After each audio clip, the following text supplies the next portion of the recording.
card is. Oh my gosh, where's Venom? Venom's a tank. At the very bottom. Yeah, he has 800 HP and has an ability that can give him.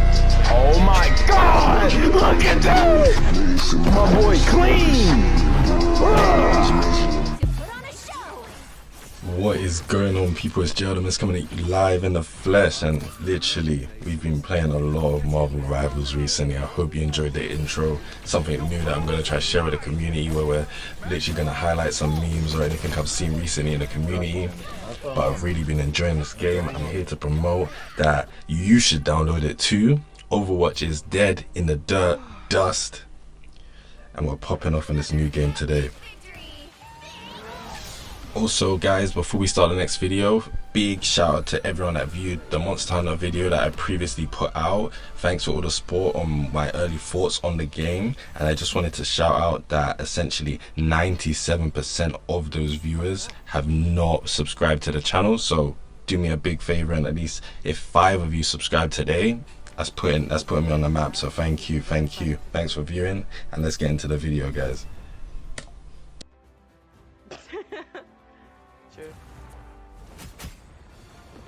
So this is just a video just to highlight some of my early thoughts on the game. I've been really enjoying it. It's definitely why I made comparisons to Overwatch, is because it's a hero shooter, as you may or may not know.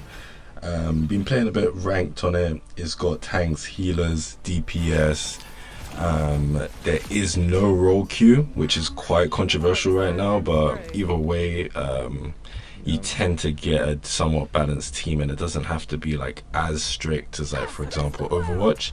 So I've been enjoying and not enjoying that element of the game. Recently got to silver 2 or 3, as you can see. Been popping off a lot on Psylocke. Obviously your boy's a DPS main at heart, but I am flexible, able to hop on like many different roles, and I think that is important if you want to do well in this game. Being able to kind of sense what your team needs and then go for that role. But I'm gonna go more into team building and the philosophy of how to obviously do well in this game, if for those that are struggling. That'll probably be another video in the future, but right now it's just like, yeah, my initial thoughts and just spreading awareness about the game, even though it's doing very popular in general among my friends list, Steam, PlayStation, Xbox, all the kind of platforms it's launched on. That's both of them. And throughout the lifespan of Overwatch, guys, we are going to see the O word today.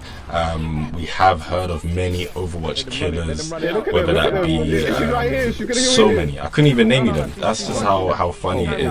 There's been so many Overwatch killers, but honest to God, I finally think we found it. We found the Overwatch killer. It's got an IP behind it. It's not like no-name heroes and a hero shooter that no one really cares about.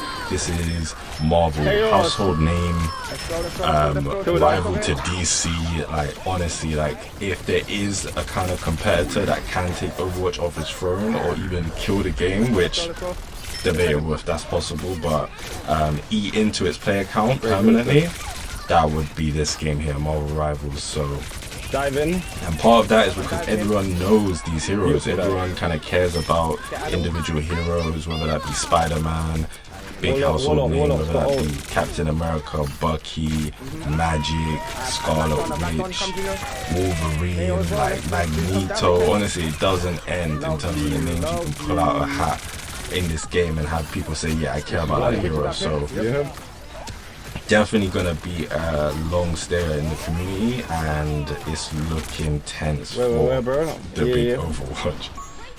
Came back to get some heals.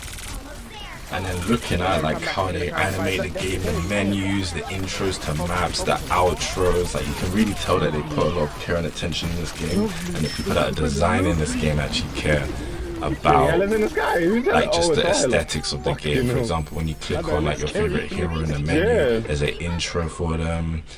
Characters have MVP highlights, just like Overwatch, but the introduction to the hero menu is definitely more stylized, more care has been put into them, and it's definitely a commitment that you know they're going to be upholding for the future, because every new character is going to need an intro, an MVP, etc. That these kind of things aren't in the menu in Overwatch, so it's funny seeing that comparison.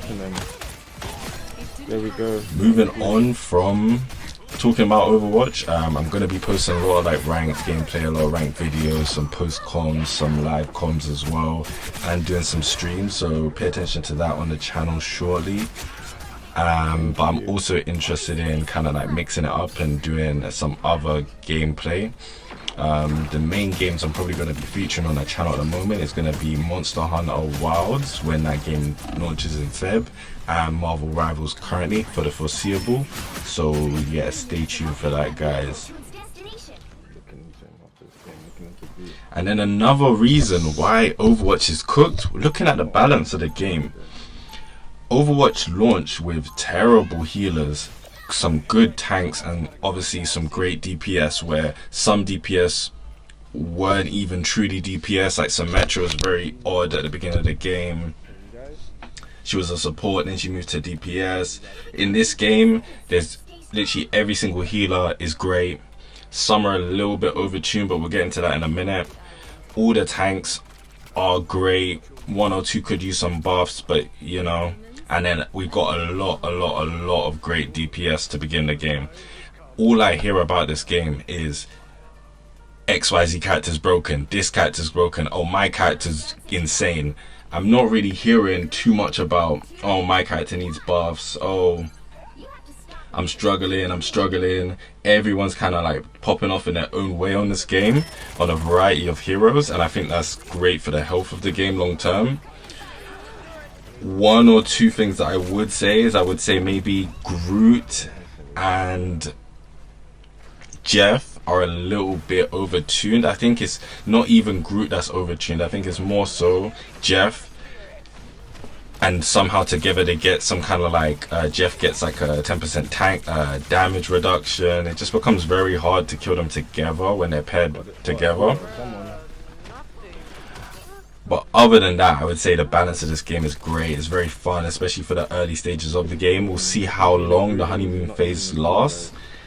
But right now, we're all enjoying this game. So leave it down in the comments below who you've been enjoying the most, who you think is broken and needs a nerf. And then we can kind of like just kind of see it long term, how that kind of pans out and what takes age well with time and what takes age like milk, you know. So just let me know. But yeah, I included this clip because I'm gonna highlight here why I think Jeff and Groot are so silly together. Because we clean up most of the team here. You're about to see me pop up a little bit of Star-Lord. Look, Jeff and Groot health barely even touched, and they took literally every single bullet there. Look, lasering down their team. Jeff and Groot still standing, health back to top. He's walked into a whole team, taking damage from all sources. Why are these heroes not going down? This is literally 2 versus 6. That guy lasered down straight away. Let's see how this fares on them. 1 beam, 2 beam, 3 beam. They're standing. They're literally fighting. How many characters? We've been swallowed. This guy's still going. Honestly, I think this character needs a little bit of looking into about how much damage they received. But guys, I hope you enjoyed the video. We're going to be posting more shortly. Peace out. That's how we do.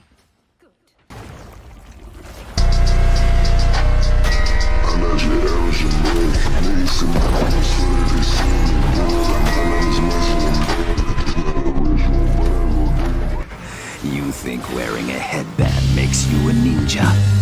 When you've hovered between life and death so many times it doesn't faze you, then you may be called a ninja.